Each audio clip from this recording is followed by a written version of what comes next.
ఈ సాయంకాల సమయంలో ఈ పరిశుద్ధాత్మ కూడికకి చేరి వచ్చిన మీ అందరికి వందనాలు, స్తోత్రాలు. బైబిల్లో లూకాసు వార్త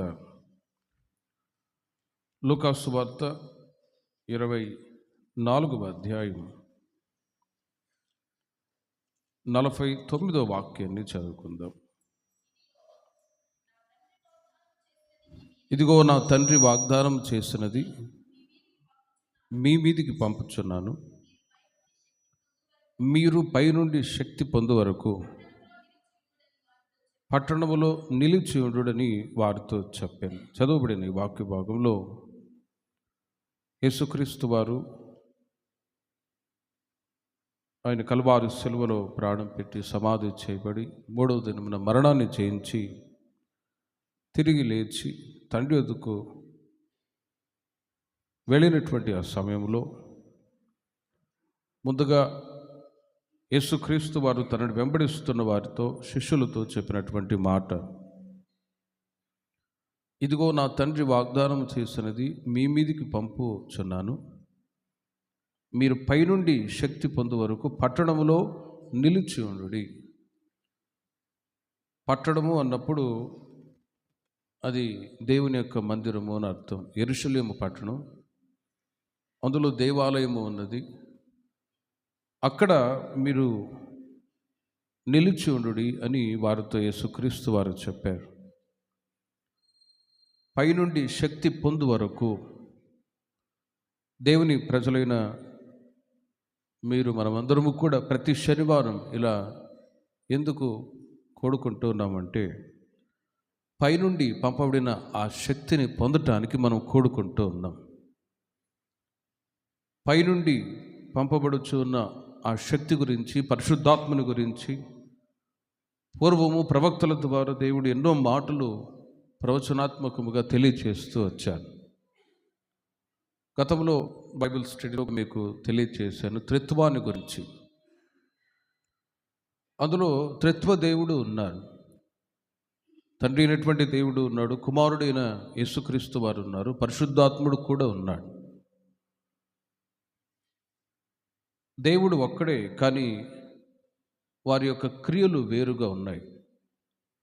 తండ్రి యొక్క క్రియలు వేరు, పరిశుద్ధాత్ముని యొక్క క్రియలు వేరు, కుమారుని యొక్క క్రియలు వేరు, కానీ ఒక్కరే దేవుడు. కాబట్టి ఈ త్రిత్వ దేవుడు ఏ విధంగా క్రియ చేశారు అని అంటే, పరలోకములో తండ్రి అయినటువంటి దేవుడు ఉన్నాడు, యెహోవా దేవుడు. ఆయన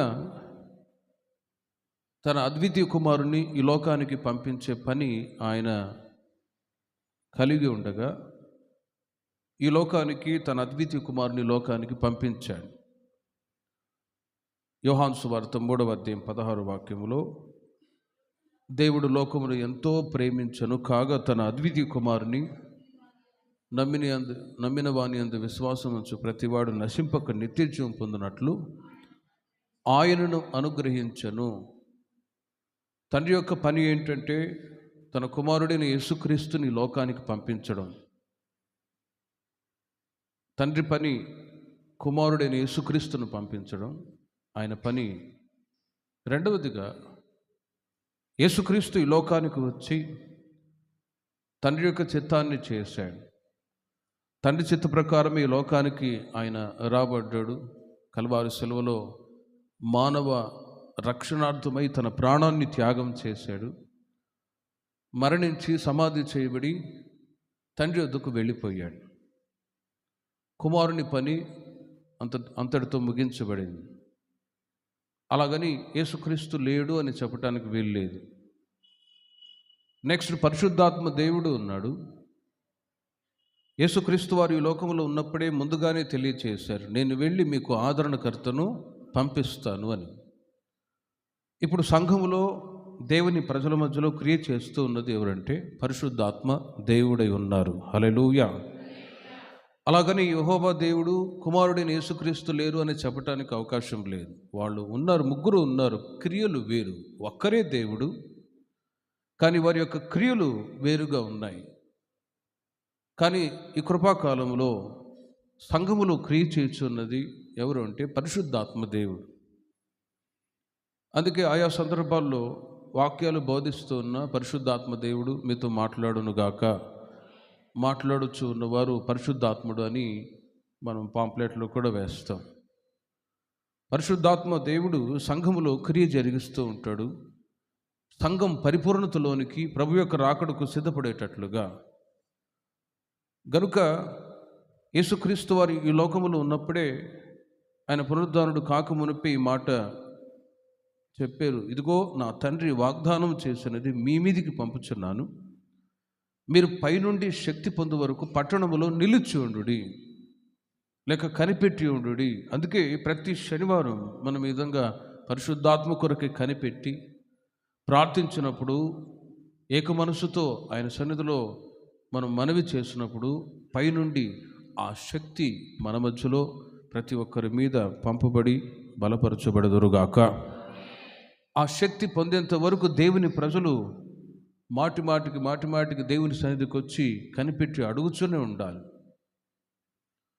మారుమనసు పొంది బాప్తిసం తీసుకొని దేవుని ప్రజలైన వాళ్ళు ఖచ్చితంగా దేవుని ఆత్మను, పరిశుద్ధాత్మ అభిషేకాన్ని ఖచ్చితంగా పొందాలి.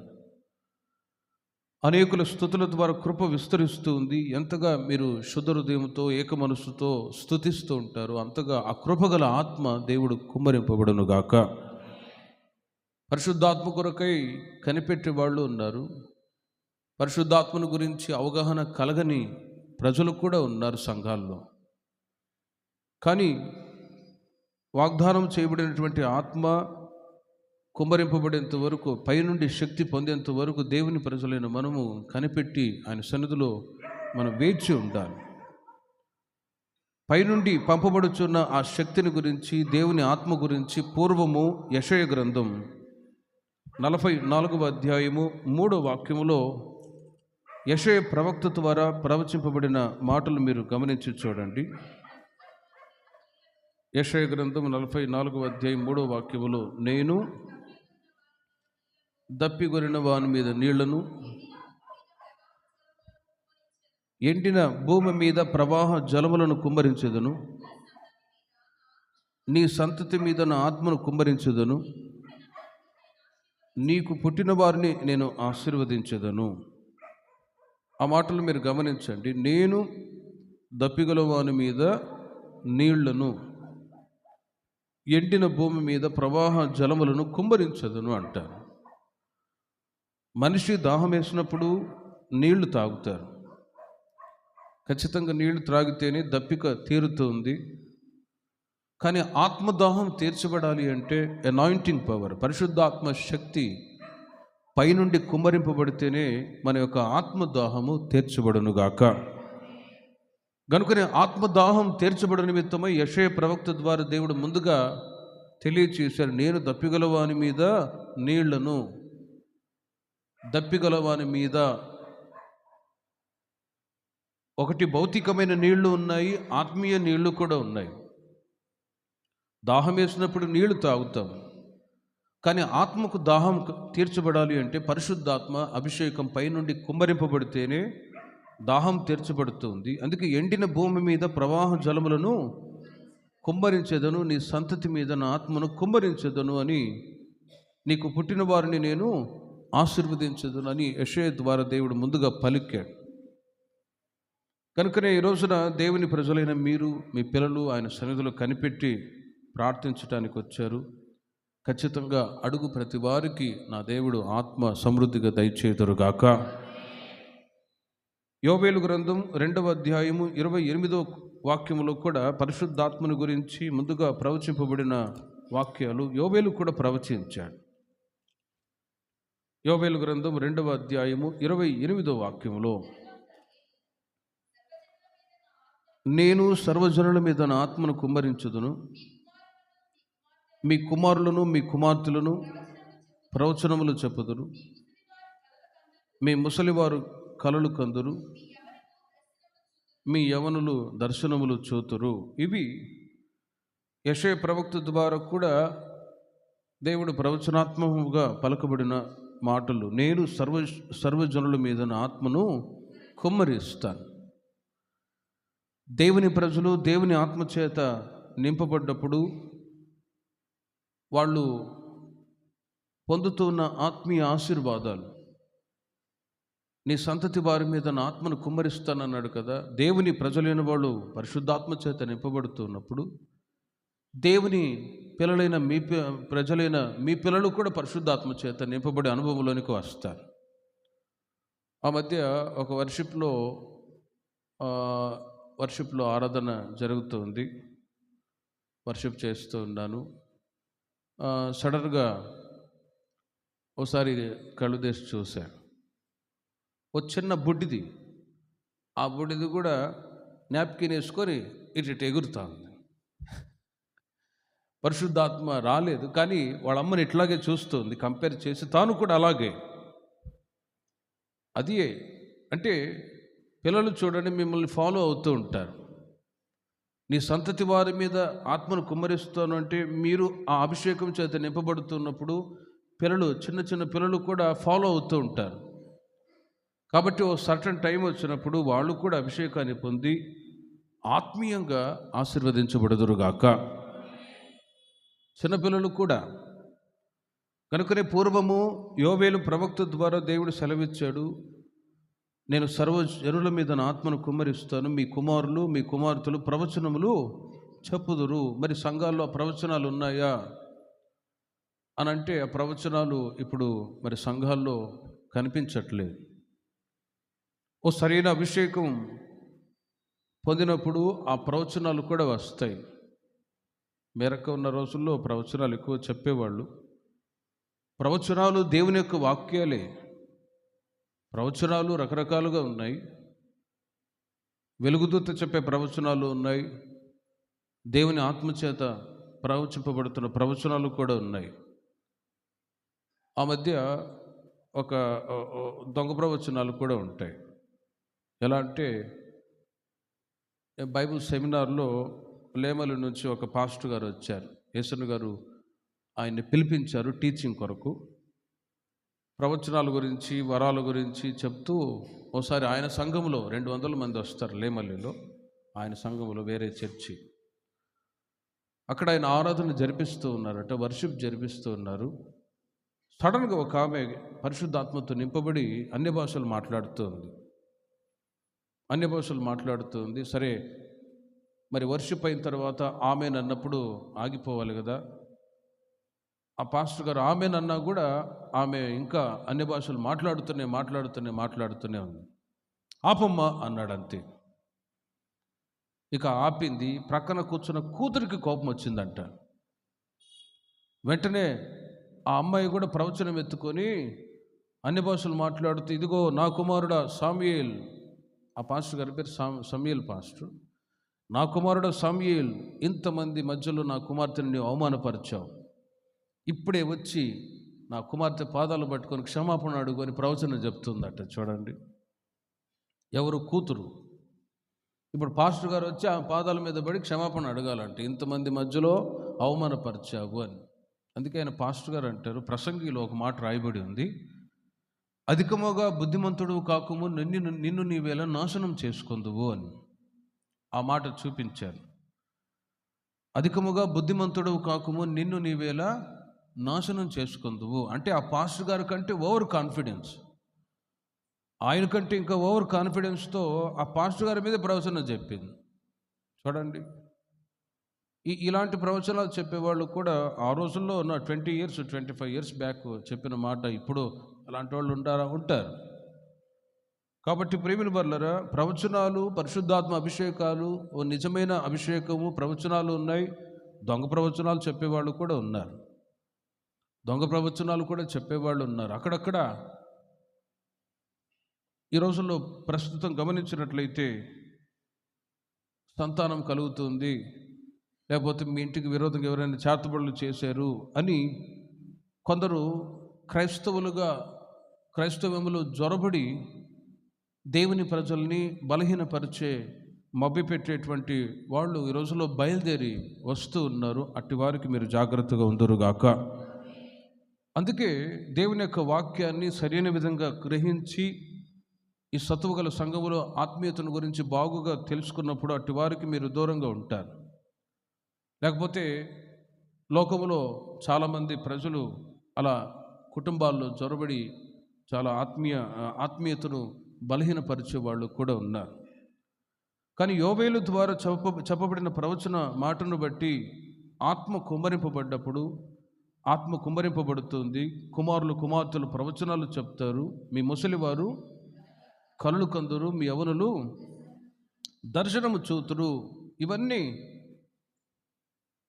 ఎన్నో సంవత్సరాల క్రితం పలుకుబడిన ప్రవచనాలు ఈ రోజుల్లో నెరవేర్చబడుతూ ఉన్నాయి. కానీ ప్రవచనాలు, దర్శనాలు, కళలు ఇవన్నీ నిజంగా అని చెప్పగలగాలి అంటే వాళ్ళలో స్పిరిచువాలిటీ ఉంటేనే యాక్సెప్ట్ చేయగలం. అందరినీ యాక్సెప్ట్ చేయలేము. ప్రవచనాలు చెప్తూ ఒకవేళ ఉన్నా, అందుకే రోమ సంఘానికి పౌలు గారు చెప్తారు, ప్రవచనములైన నిరర్థకములగున కానీ ప్రేమ శాశ్వతమైనది. ప్రవచనాలు ప్రేమ లేని వాడనైతే వ్యర్థుడను అని అంటాడు. ఇన్ అవర్ క్యారెక్టర్స్, స్వభావాలను బట్టి అవి ప్రత్యక్షపరచబడతాయి. కాబట్టి యెషయా ప్రవక్త ద్వారా, యోవేలు ప్రవక్త ద్వారా పూర్వము ప్రవచింపబడిన ఆ ప్రవచనాలు మత్తయి సువార్త 3వ అధ్యాయము 11-12 వాక్యాల్లో మీరు గమనించినట్లయితే క్రొత్త నిబంధన కాలంలో యేసుక్రీస్తు వారు బాప్తిస్మిచ్చు యోహాను గారు చెప్పిన మాటలు మీరు చూడండి. మారు మనసు నిమిత్తము నేను నీళ్లలో మీకు బాప్తిస్మం ఇచ్చుచున్నాను, అయితే నా వెనుక వచ్చుచున్నవాడు నాకంటే శక్తిమంతుడు, ఆయన పరిశుద్ధాత్మలోను అగ్నితోనూ మీకు బాప్తిస్మం ఇచ్చును అని ముందుగానే బాప్తిస్మిచ్చు యోహాను గారు యేసుక్రీస్తు వారి గురించి ముందుగా తెలియచేశారు. నేను నీళ్లలో మీకు బాప్తిస్మం ఇచ్చుచున్నాను, కానీ నా వెనుక వచ్చేవాడు పరిశుద్ధాత్మలోను అగ్నితోనూ మీకు బాప్తిస్మం ఇచ్చును. కాబట్టి యెషయా ప్రవక్త ద్వారా, యోవేలు ప్రవక్త ద్వారా ప్రవచింపబడిన ఆ మాటలన్నీ కూడా క్రొత్త నిబంధన కాలంలో యేసుక్రీస్తు వారు ఈ లోకానికి వచ్చినప్పుడు ఈ మాటలు, ఈ వాగ్దానాలు నెరవేర్చబడ్డాయి యేసుక్రీస్తు ద్వారా. అందుకే పరిశుద్ధాత్మతోనూ అగ్నితోనూ బాప్తిస్మం ఇచ్చును అని యోహాను గారు చెప్పారు.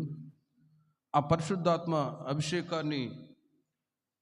అభిషేకం పొందుట ద్వారా జరిగే ఒక క్రియ కూడా ఏంటంటే 12వ వాక్యంలో ఆయన చేతిలో ఉన్నది, ఆయన తన కళ్ళమును బాగుగా శుభ్రము చేసి గోధుమలను కొట్టులో పోసి ఆరని అగ్నితో పొట్టును కాల్చివేయునని వారితో చెప్పెను. పరిశుద్ధాత్మలో ఉన్నటువంటి క్రియ అక్కడ బాప్తిస్మిచ్చు యోహాను గారు తెలియచేశారు. అదేవిధంగా ఆ మాటలు చెప్తూ ఉన్నప్పుడే యేసుక్రీస్తు వారు కూడా వచ్చి బాప్తిస్మిచ్చు యోహాను గారి దగ్గర బాప్తిసం తీసుకున్నారు. ఆ సమయంలో 16వ వాక్యంలో యేసు బాప్తిసం పొందిన వెంటనే నీళ్లలో నుండి ఒడ్డునకు వచ్చెను. దేవుని ఆత్మ పావురము వలె దిగి తన మీదికి వచ్చుట చూచెను. చాలు చూడండి, తన మీదికి వచ్చుట చూచెను. దేవుని ఆత్మ పావురము వలె దిగి తన మీదికి వచ్చుట చూచెను. కాబట్టి పైనుండి శక్తి పొందేంత వరకు మీరు పట్టణములో నిలిచి ఉండుడి. దేవుని ప్రజలైన మీరు కూడా పట్టణములో లేక దేవుని మందిరములో, దేవుని యొక్క సన్నిధిలో ఇలా నిలిచి ఉన్నప్పుడు ఖచ్చితంగా ఒక రోజున దేవుడు మిమ్మల్ని అభిషేకించునుగాక. పరిశుద్ధాత్మను గురించి ఆలోచనలు చాలామందికి తక్కువ, కానీ వాగ్దానం చేయబడినటువంటి ఆత్మ పొందేంత వరకు పట్టణములో దేవుని ప్రజలు నిలిచి ఎడతెగక ప్రార్థన చేస్తూ కనిపెడుతూ ఉన్నప్పుడు ఖచ్చితంగా ఒక రోజున నా దేవుడు మిమ్మల్ని అభిషేకించుదురుగాక. యేసుక్రీస్తు వారు ఆయన కూడా పరిశుద్ధాత్మ అభిషేకాన్ని పొందారు. ఆయన మీద కూడా దేవుని యొక్క ఆత్మ పారువం వలె తల మీదకి దిగి వచ్చుట చూచెను. కాబట్టి దేవుని ప్రజలైన మన జీవితాల్లో కూడా ఆ ఆత్మ కుమ్మరింపబడేంత వరకు కనిపెట్టి ప్రార్థన చేస్తూనే ఉండాలి. ఆ మధ్య ఒక ఆఫీసర్ ఒక మీటింగ్లో ప్రార్థన చేసుకుంటూ ఉన్నాడు. పరిశుద్ధాత్మ కనిపెట్టు కోడిక జరుగుతుంది. సరే అందరిలాగే మాట్లాడితే బాగోదని డిగ్నిఫైడ్గా కూర్చున్నాడట. చదువుకున్న ఆఫీసర్ అయినా మరలా డిగ్నిఫైడ్గా కూర్చొని మరలా ఒకవేళ క్లాప్స్ కొట్టినా అటు ఇటు డిగ్నిఫైడ్ మనిషి కాదు అనుకుంటారేమో అని అట్లాగే స్ట్రిక్ట్గా కూర్చొని ఉన్నాడట. కానీ పరిశుద్ధాత్మ అభిషేకం ఆయనలో వెంటనే దిగి వచ్చినప్పుడు ఆయన కూర్చున్న కుర్చీ ఆయన కూర్చున్న ఒక చాప ఉంది కదా, ఆ చాపను ఈడ్చుకొని అంత దూరం వెళ్ళిపోయాడట. అంత దూరం వెళ్ళిపోయాడు. తర్వాత ఆయన కళ్ళు తెరిచి చూస్తే ఆయన ఉండే స్థలంలో ఆయన లేడు. ఆయన అంటాడు, నాకు తెలియదు, కానీ దేవుని ఆత్మ వచ్చినప్పుడు అలా నేను ఎక్కడున్నానో నాకే తెలియని పరిస్థితి. అది ఫస్ట్ టైం కలిగేటువంటి ఒక అనుభవం. ఆ మధ్య గుడారాల పండుగలో ఒక ఆయన ఇట్లా ఇట్లా ఇసురు కొట్టేవాడు. మేరకు ఒకసారి పిలిచి తిట్టింది, పిల్లలు ఉంటారు, ఆడవాళ్ళు ఉంటారు, మరి చూసుకోకూడదయ్యా, చూసుకోవాలి కదా, అంత స్పృహ లేకుండా నువ్వు ఉండాలా అని ఆ మేరకు ఆయన పిలిచి ఒకసారి తిట్టారు. అంటే పరిశుద్ధాత్మ అనుభవం ఒక్కసారే. ఆ ఆత్మ అనుభవాలు అభిషేకం పొందుతున్నప్పుడు స్పృహలో ఉండే అనుభవాలు కూడా ఉంటాయి. కానీ క్రియ పరిశుద్ధాత్మ దేవుడు ఇంటర్నల్గా క్రియ జరిగిస్తూనే ఉంటాడు. స్పృహ లేకుండా మాట్లాడే అనుభవాలు కాకుండా, ఒక ఆత్మ తీవ్రతతో కాకుండా, ఒక కంట్రోల్లో ఉండే అనుభవం. చిన్నప్పుడు మా సంఘంలో కూడా శనివారం ఇలాగే పరిశుద్ధాత్మ కూడిక జరుగుతుంది. పాస్టర్ గారు ఖచ్చితంగా ఆయన ఎవరైతే పొందకపోతారో వాళ్ళ దగ్గరికి వచ్చి చేయి పెట్టి తల మీద ప్రార్థన చేసి పొందు పొందు పొందు పరిశుద్ధాత్మ పొందు పొందు అనేవాడు. చిన్నప్పుడు మా సంఘంలో జరిగిన ఒక సంఘటన ఏంటంటే, ఇలాగే ఒక ఆమె ఆత్మతో నింపబడి ప్రక్కన ఒక ఆమెని గట్టి కొట్టింది అంతే. ఈ పళ్ళు ఊడొచ్చాయి. అసలు సంగతి ఏంటంటే ఆమె అప్పుడే పళ్ళు కట్టించుకున్నదట. ఆ సెట్ ఊడొచ్చి పడింది, చేతికొచ్చి. ఇలా ఆయా సందర్భాల్లో జరుగుతూ ఉంటాయి.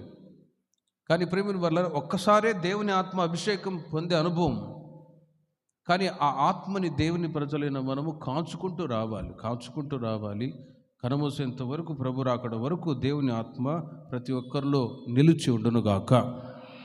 పరిశుద్ధాత్మలో క్రియ, అన్య భాషలు మాట్లాడడం. అందుకే యెషయా ద్వారా, యోవేలు ద్వారా ప్రవచింపబడిన ఆ ప్రవచనాలు యేసుక్రీస్తు వారి లోకానికి వచ్చిన తర్వాత యేసుక్రీస్తు వారు బాప్తిసం పొందారు.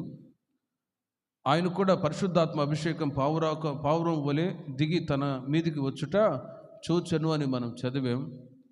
కాబట్టి యేసుక్రీస్తు వారు ఆఫ్టర్ బ్యాప్టిజం ఆయన పరిశుద్ధాత్మ అనే వరాన్ని పొందుకొని ఉన్నారు. ఆ ఆత్మ ఆయనలో ఉన్నది. కానీ యేసుక్రీస్తు వారు ఇక గెత్సెమనే తోటలో శ్రమ అనుభవించి మరణించి సమాధి చేయబడి తండ్రి వద్దకు వెళ్ళటానికి ముందుగా యోహాను సువార్త 14వ అధ్యాయము 16వ వాక్యములో ముందుగా పరిశుద్ధాత్మను గురించి ముందుగా యేసుక్రీస్తు వారు తెలియచేశారు. నేను తండ్రిని వేడుకొందును, మీ యొద్ద ఎల్లప్పుడూ ఉండుటకై ఆయన వేరొక ఆదరణకర్తను, అనగా సత్యస్వరూపి యొక్క ఆత్మను మీకు అనుగ్రహించును. అక్కడ మీరు చూడండి, నేను తండ్రిని వేడుకొందును, మీ యొద్ద ఎల్లప్పుడూ ఉండుటకై.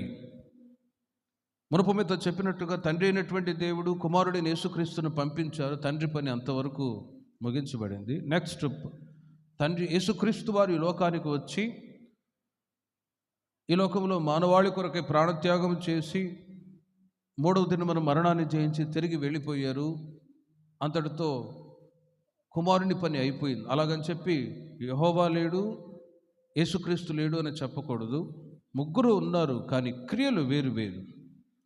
యేసుక్రీస్తు వారి లోకం ఉన్నప్పుడు పరిశుద్ధాత్మను గురించి ముందుగా చెప్పారు, మీ యొద్ద ఎల్లప్పుడూ ఉండుటకై. అంటే యేసు ప్రభు వారు ఎక్కడికి వెళ్తారు? తండ్రి వద్దకు వెళ్తారు. కాబట్టి నేను వెళ్ళిన తర్వాత మీ యొద్ద ఎల్లప్పుడూ ఉండుటకు వేరొక ఆదరణకర్తను. ఫుట్నోట్లో మీరు చూడండి, 1 అనే మాటకి ఉత్తరవాది. పరిశుద్ధాత్మకు ఇంకొక పేరు ఉత్తరవాది. వేరొక ఆదరణకర్తను అనగా సత్యస్వరూపి యొక్క ఆత్మను మీకు అనుగ్రహించును. 26వ వాక్యాన్ని కూడా మీరు చూడండి. ఆదరణకర్త అనగా తండ్రి నా నామమున పంపబోవు పరిశుద్ధాత్మ సమస్తమును మీకు బోధించి.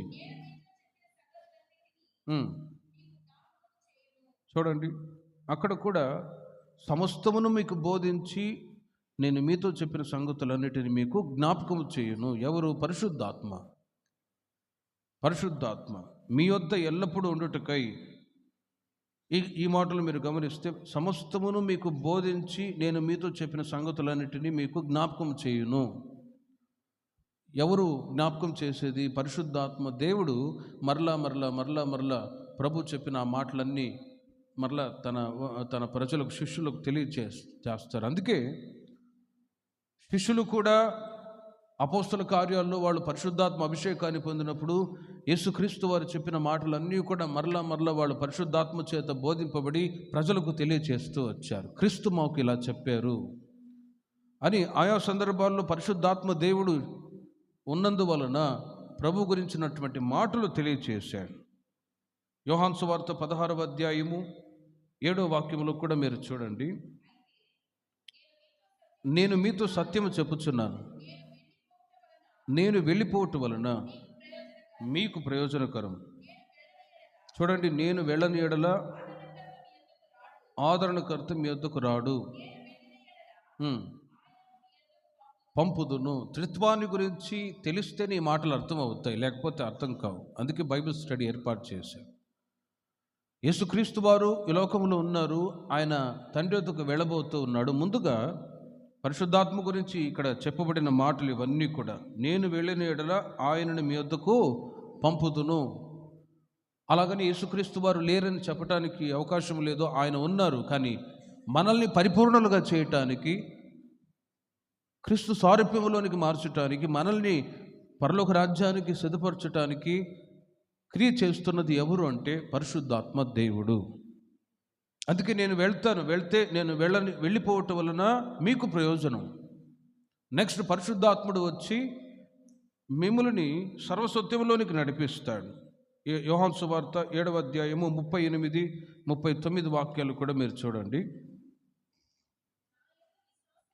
నా యందు విశ్వాసం ఉంచు వాడెవడో లేఖనము చెప్పినట్లు వాని తన యందు విశ్వాసముంచు బోవారు పొందబోవు ఆత్మను గురించి ఆయన ఈ మాటలు చెప్పాను. నా యందు విశ్వాసముంచు వాడెవడో. ప్రియమైన వారలారా, మనతో ఎల్లప్పుడూ ఉండుటకై పరిశుద్ధాత్మ అభిషేకాన్ని దేవుని ప్రజలు పొందాలి. నేను వెళ్ళిన ఎడల మీకు ప్రయోజనకరం అని చెప్పారు. యేసుక్రీస్తు వారు వెళ్ళిపోయి సంఘములో ఆదరణకర్త పరిశుద్ధాత్మ అభిషేకం పైనుండి కుమ్మరింపబడాలి అంటే దేవుని ప్రజలైన వాళ్ళు విశ్వాసంతో ఎదురు చూడాలి. నా యందు విశ్వాసం ఉంచి వాడేవాడో లేఖనము చెప్పినట్లు. ఇక్కడ ఈ ట్రాన్స్లేషన్ రాంగ్ అని మనం తెలుసుకోవాలి. ఇంగ్లీషు, తమిళ్ భాషలో బాగుంటుంది. కడుపులో ఏముంటుందండి? మున్సిపాలిటీ ఉంటుంది అంతే. కానీ ఇంగ్లీష్ బైబిల్ ఎవరైనా ఉంటే చదవండి. ఇంగ్లీషు, తమిళ్లో బాగుంటుంది. ఉళ్ళత్తెలిరిందు అని అంటారు, అంటే లోపల నుండి, కడుపులో నుండి అని. ట్రాన్స్లేషన్ రాంగ్ ఇది. ఇంగ్లీషు వేరే భాషలో కడుపులో మున్సిపాలిటీ ఉంటుంది అంతే, లోపల నుండి. కాబట్టి విశ్వాసం ఉంచు వారెవరో వారు దేవుని ఆత్మచేత నింపబడుదురుగాక.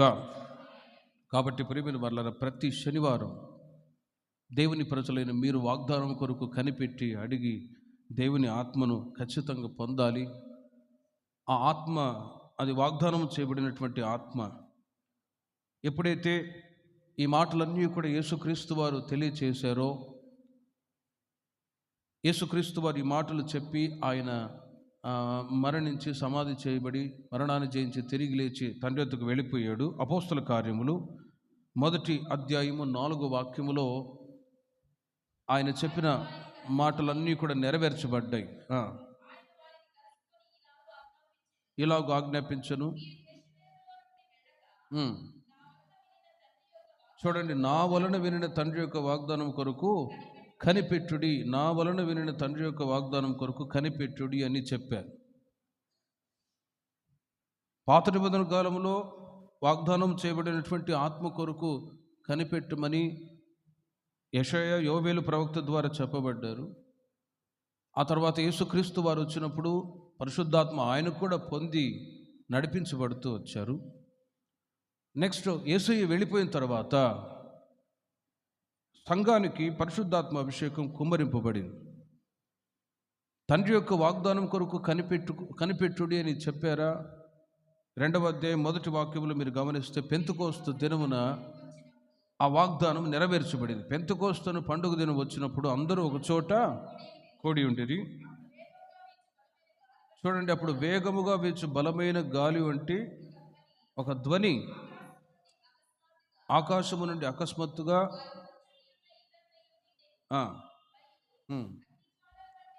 అగ్ని జ్వాలల వంటి నాలుకలు విభాగింపబడినట్టుగా వారికి కనబడి రాలగా అందరూ పరిశుద్ధాత్మతో నిండిన వారై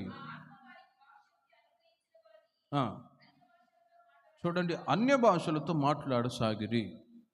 పరిశుద్ధాత్మ అభిషేకం పొంది ఉన్నారు అనటానికి గుర్తు, బహిరంగమైన గుర్తు అన్య భాషలు. మునుపు మీతో చెప్పినట్లుగా దొంగ ప్రవచనాలు ఉన్నాయి, దొంగ భాషలు ఉన్నాయి, యాక్టింగ్ చేసేవాళ్ళు కూడా ఉన్నారు. ఒక గుంపులో ఒకసారి వర్షిప్ చేస్తూ ఉన్నాను. ఒక ఆయనకు ఆత్మ లేదు. ఆ గుంపులో ఆయన కూడా ఓ అని కేకలేస్తూ ఉన్నాడు. నేను వెంటనే ఆపేశాను. ఆయనకు అభిషేకం లేదు, మరలా పక్కన ఉన్న వాళ్ళు ఏమని అనుకుంటారేమో అని గట్టిగా ఓ అని కేకలేస్తున్నాడు. ఎవరైనా చూస్తే పోలీసు వాళ్ళు వచ్చారు అనుకుంటారేమో, ఆపోయాను. అన్ని భాషలు లేవు, అయినా కూడా ఒక కేక. కానీ ప్రియమైన వారలారా, ఓ సరైన అభిషేకం ఉండాలి, ఓ సరైన అభిషేకం. అన్య భాషలు మాట్లాడినప్పుడు వీళ్ళు పరిశుద్ధాత్మ అభిషేకం పొంది ఉన్నారు అనటానికి బహిరంగమైన గుర్తు. కానీ ఇంటర్నల్గా వాళ్ళలో క్రీస్తులో ఉంటున్న స్వభావాలన్నీ కూడా ఒక్కొక్కటిగా రూపింపబడుతూ ఉంటాయి. స్వభావాలన్నీ కూడా, క్రీస్తులో ఉంటున్న స్వభావాలన్నీ కూడా ఒక్కొక్కటిగా వస్తాయి. ఉదాహరణకి సౌలు కూడా పరిశుద్ధాత్మ పొందినవాడే. కానీ ఎప్పుడైతే దావీదు మీద చంపాలి అనే విషపు చూపుతూ ఉన్నాడో వెంటనే దేవుని ఆత్మ వెళ్ళిపోయి దురాత్మత్వంలో ప్రవేశించింది. పరిశుద్ధాత్మ పొందినవాడే, కానీ కోపము, ద్వేషము, ఈర్ష, పగ అనే ఆ స్వభావాలను బట్టి దేవుని ఆత్మ వెళ్ళిపోతుంది. కాబట్టి అన్ని భాషలు మాట్లాడుతూ ఉన్నప్పుడు వీళ్ళు ఆత్మను పొంది ఉన్నవాళ్ళు అని గుర్తు. అలాగే ఆత్మీయంగా వాళ్ళు క్రీస్తులో దినదినము ఎదుగుతూ ఉంటారు. అందుకే గతంలో కూడా మీకు చెప్పాను, గలతీయులకు రాసిన పత్రిక 5వ అధ్యాయం 22వ వాక్యములో అక్కడ ఉన్నటువంటి ఆత్మ ఫలాలన్నీ కూడా ఒక్కొక్కటిగా దేవుని ప్రజల జీవితాల్లో క్రియ జరుగునుగాక. అభిషేకాన్ని, అన్ని భాషలు మాట్లాడి అభిషేకాన్ని పొందినప్పుడు ప్రేమ, సంతోషము, సమాధానము, దీర్ఘశాంతము, దయాళుత్వము, మంచితనము, విశ్వాసము, సాత్వికము, ఇటు స్వభావాలన్నీ కూడా వాళ్ళ జీవితాలలో క్రియ జరిగిస్తూ ఉంటాడు పరిశుద్ధాత్మ దేవుడు.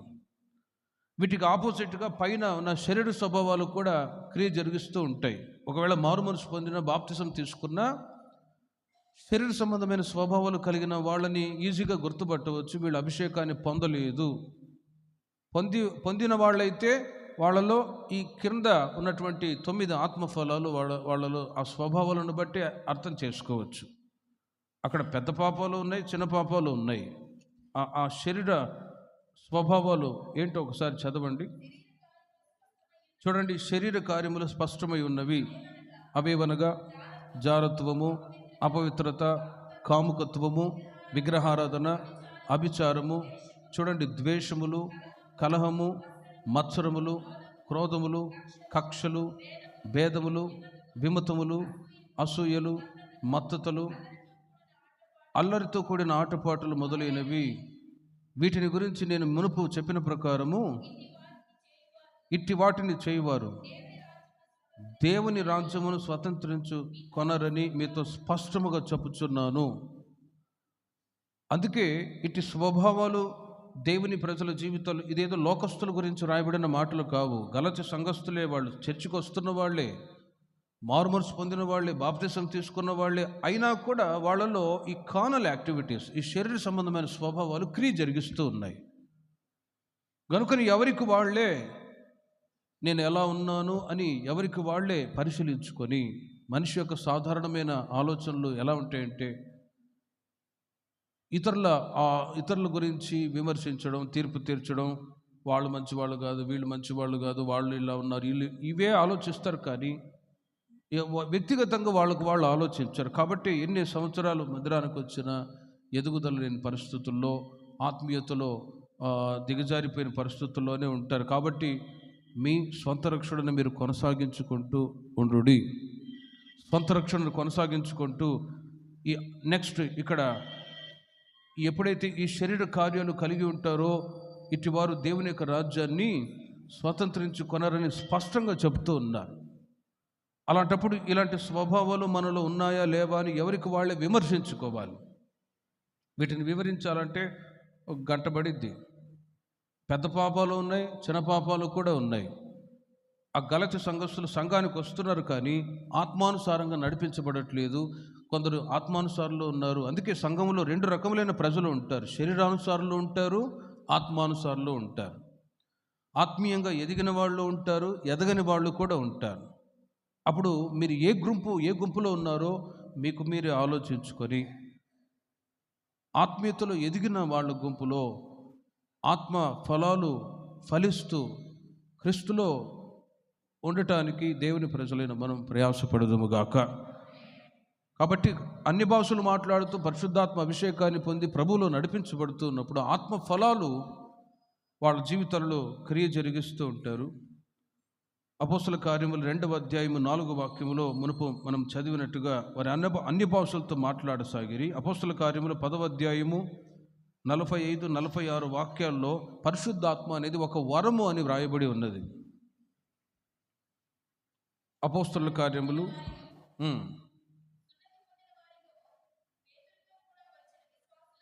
విశ్వాసులందరూ పరిశుద్ధాత్మ వరము. చూడండి, వరము, పరిశుద్ధాత్మ వరము. పరిశుద్ధాత్మ అనేది ఒక వరం. ఆ వరాన్ని దేవుని ప్రజలైన వాడు ఖచ్చితంగా పొందాలి. అపోస్తల కార్యములు 19వ అధ్యాయం 6వ వాక్యములో కూడా పౌలు గారు వారి మీద చేతులుంచగా వారు పరిశుద్ధాత్మతో నింపబడిరి అని వ్రాయబడి ఉంది. తర్వాత పౌలు వారి మీద చేతులుంచగా పరిశుద్ధాత్మ వారి మీదకి వచ్చెను, వారు భాషలతో మాట్లాడుటకును ప్రవచించుటకును మొదలుపెట్టిరి. ఎప్పుడైతే దేవుని ఆత్మచేత నింపబడతారో వారు వరాన్ని పొందిన వాళ్ళు అని గ్రహించాలి. పౌలు గారు కూడా వారి మీద చేతులు ఉంచినప్పుడు వారు అన్ని భాషలతో మాట్లాడవచ్చు, ప్రవచించవచ్చు వచ్చారు. ఇవి దేవుని ప్రజలైన మనము ఆత్మపూర్ణులై ఉన్నప్పుడు ఆత్మ ఫలాలు, ఆత్మ వరాలు ఒక్కొక్కటిగా క్రియ జరిగిస్తూ ఉంటాయి.